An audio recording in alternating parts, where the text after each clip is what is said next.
ఇప్పుడున్నటువంటి ఐటీ మంత్రి ఎవరైతే ఉన్నారో నారా లోకేష్ గారి విషయానికి వస్తే ఏం చెప్తారు అంటే ఒకవేళ కానీ రాజుకి ఇబ్బంది కలిగినప్పుడు మీరే అన్నారు సేనాపతి మంత్రి దగ్గరుండి నడిపించే అవకాశాలు ఎక్కువ ఉన్నాయి అని చెప్పేసి ఒకవేళ మంత్రి రాజు అయ్యే అవకాశం ఉందంటారా? లేదు, యాక్చువల్గా రాజ్యంలో కూడా ఏంటంటే రాజుగారికి ఏమైనా ఇబ్బంది కలిగితే వెంటనే సేనాపతి ముందు వచ్చి నిలబెడతాడమ్మా. వచ్చి రాజ్యానికి కింద పడిపోకుండా కాపాడకాసేది సేనాధిపతి. ఇప్పుడు పూర్వకాలం రాజుల కాలం కూడా అంతే అనమాట. సేనాపతి మంత్రి ఇద్దరు కలిసి రాజ్యాన్ని ఎలా నిలబెట్టాలని చూస్తారు. ఆయన అనారోగ్యం ఉన్నప్పుడు కూడా ఆయన బాగానే ఉన్నాడని పబ్లిక్లో చెప్పి ఆయన మంచం మీద కూర్చోపెట్టి వాళ్ళ పిల్లవాడికి ట్రైనింగ్ ఇస్తూ తర్వాత వీళ్ళిద్దరూ రాజ్యాన్ని నడుపుతారు. సేనాపతి మంత్రి కలిసి రాజ్యాన్ని నేర్పుతారు కొన్నాళ్ళు కాదు. ఇవి మన రాజుల కథలో మనం చూస్తూనే ఉన్నాం. అలాగే ఇక్కడ ఏంటంటే ఇక్కడ మీరు ఎవరి మధ్యలో ఉన్న సేనాపతి ఎవరు అంటే దాని మూలాలు ఎక్కడ ఉన్నాయంటే సెంటర్లో కూడా ఉంది. ఇప్పుడు ముగ్గురు కదండి ఇక్కడ మీరు అన్న కథలోని మీరు ఎక్కడో ఇక్కడెక్కడ వెతికేసుకుంటున్నారు అందా నేను 3 సెంటర్లు కూడా ఉంది కదా. కింజరాపు రామ్మోహన్ నాయుడు గారు సెంటర్ కూడా ఉంది కదా. ఇప్పుడు సెంటర్లో కూడా పెద్ద మహానుభావులు వ్యక్తులు ఉన్నారు కదా. మన తెలుగుదేశం తరఫున ఉన్నారు, అలాగే సెంటర్లో కూడా మనం చూసుకుంటే బీజేపీలో వ్యక్తులు ఉన్నారు.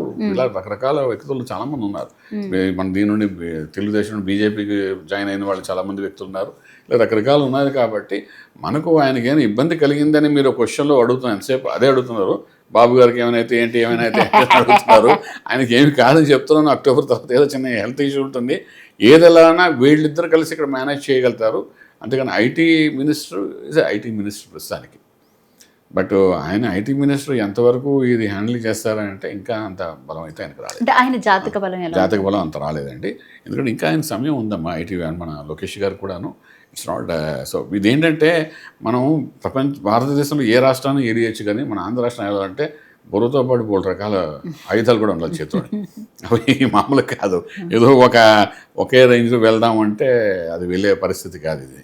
అంచేతంటే ఎంతో ఆలోచిస్తేనే కానీ పూర్వం మా కిందటి సంవత్సరం 2019 నుండి 2024 వరకు జగన్మోహన్ రెడ్డి గారు రాజ్యాన్ని అలా వెళ్ళడం జరిగింది. అంటే ఎంతమంది కంట్రోల్ చేయగలిగితే ఆయన దగ్గర 1 మ్యాన్ షోగా నడిపించారు.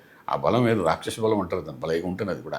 ఇప్పుడు మహాభారతంలో దుర్యోధను గొప్పవాడా అంటే భీముడు గొప్పవాడు. భీముడు చేసిన దానికంటే దుర్యోధన చేసినవి ఎన్నో త్యాగాలు కనబడుతుంటాయి ఆయన చేసిన పనులు.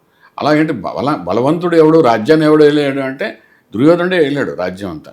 పోయేంతవరకు ఏనాడు పాండవులకు రాజ్యం ఇవ్వలేదు. వాడు పోయిన తర్వాత వాళ్ళు తీసుకున్నారు. లాజిక్ ఆలోచించండి. అంటే ఎవడు గొప్పవాడు ఇక్కడ కానీ అంటే నేను మహాభారతాన్ని కించపరచట్లేదు. అందులో రాములు కానీ అందులో ఉన్న క్యారెక్టర్స్ని ఎవరిని కించపరచలేదు. ప్రాక్టికల్గా ఆలోచిస్తే యువరాజుకి ఎవరున్నారు? దుర్యోధనుడే ఉన్నాడు. ఎండింగ్ వరకు ఆఖరి వాడు చనిపోయే వరకు వాడే యువరాజు. ఆయన చనిపోతే కానీ నెక్స్ట్ రాజు రాజ్యం అని వెళ్ళిపోవడానికి అవకాశం లేదు. అంచేత వాళ్ళు నీళ్లలో తపస్సు చేసిన అంటే అప్పుడు వెళ్ళి కృష్ణుడు చెప్తాడు అక్కడ, బాబు అక్కడ లోపల దాక్కున్నాడు బయట తీయని జల సమాధి చేసుకుంటే.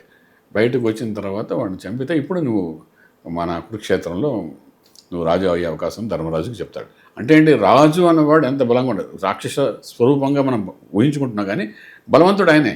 ఏనాడు మహాభారతంలో మనకు వీళ్ళెవరు పంచపాండవులు రాజ్యం వెళ్ళినట్టు మనకు అనిపించదు. ఇచ్చినా కూడా వెళ్ళలేదు. అలాగే ఇది మహాశక్తి ఉంటుంది. అలాగేంటంటే ఇప్పుడు మనకు ప్రత్యర్థి ఎవరైతే ఉన్నాడో బలవంతుడైనప్పుడు ఇక్కడ మనం చాలా రకాలుగా మనం ఆలోచించాల్సి వస్తుంది. ప్రత్యర్థి ఒకవేళ బలవంతుడు కాకపోతే అప్పుడు మనం ఏంటంటే మనం రకరకాలుగా పర్వాలేదు ఈజీ టేక్ ఆఫ్ చేసేసి, కానీ చాలా బలవంతుడు ప్రత్యర్థి అనేవాడు. వైఎస్ఆర్సీపీ నాయకులు ఎవరైతే ఉన్నారో చాలా బలవంతులు, మొండిగా ముందుకెళ్ళే వ్యక్తులు అంతా. అంచేత మనం ఏం చేయాలంటే వీళ్ళంతవరకు ఒక కూటమిలా ఉన్నారు కాబట్టి కూటమిలాగానే ముందుకెళ్ళడం ప్రయత్నించాలి. ఈ సంవత్సరం అయినా సరే, ఇప్పుడైనా సరే. అన్లెస్ అంటే సంథింగ్ గోస్ వెరీ బ్యాడ్లీ, అంటే ఇప్పుడు ఏదో అయిపోయి ఆయనకి బాబు గారు ఏ కామాలోకి వెళ్ళిపోయి నేను అనకూడదు ఆ మాటలు, అలా ఎక్కడైనా లోపలికి వెళ్ళిపోయారు అనుకోండి. అలాంటి పరిస్థితుల్లో ఏంటి నెక్స్ట్ అనే ఆలోచన వస్తే అప్పుడు మనం సెంట్రల్ స్టేట్ రెండు కలిసినప్పుడు ఏంటంటే సెంట్రల్లో ఎవరు బీజేపీ ఉంది, సెంట్రల్లో ఎవరో మోదీ గారు ఉన్నారు. ఆయన యొక్క ఆలోచన లేనిది స్టేట్లో ఏ పని జరగదమ్మా. Let me make it very clear. So అలాంటి పరిస్థితుల్లోని మనం ఈ తెలుగుదేశం పార్టీ కానీ కూటమి పార్టీ కానీ పడిపోతుంది, బాబు గారు లేకపోతే ఏమైనా హెల్త్ ఇష్యూ వస్తే ఈ కూటమి ఇదైపోతున్నా ఆలోచన ఉంది మీరు మైండ్లో తీసిపడేయండి. ఇది అడగడం తప్పలేదు, మీడియా వాళ్ళు అడుగుతారు తప్పదు. కానీ ఇక్కడ జాతక రీత్యా కూడా అంటే బలాన్ని చూస్తాం మనం. మోడీ గారి బలం ఎలా ఉంది, బీజేపీది, అలాగే మనకు జనసేన ఆవిర్భావం సమయంలో బలం ఎలా ఉంది, అలాగే మన బాబు గారు తెలుగుదేశం పార్టీ ఆవిర్భావం ఎలా ఉంది, ఈ మూడింటిని అన్నీ మనం కవర్ చేసుకుంటూ మనం జాతకం చెప్పాలి తప్ప ఓన్లీ బాబు గారిని దృష్టిలో పెట్టుకుని చెప్పడం కాదు. ఎందుకంటే మనం పార్టీ ఉంటుందా అల్టిమేట్ మనకు కావాల్సింది. ఈ పార్టీ తెలుగుదేశం రాజ్యం వెళ్తుందా లేకపోతే వైఎస్ఆర్సీపీ వెళ్తుందా అని. సో ఇది 100% ఈ సంవత్సరం ఈ పార్టీకి మాత్రం ఎటువంటి దోకా లేకుండా నడుస్తూ చెప్తాం.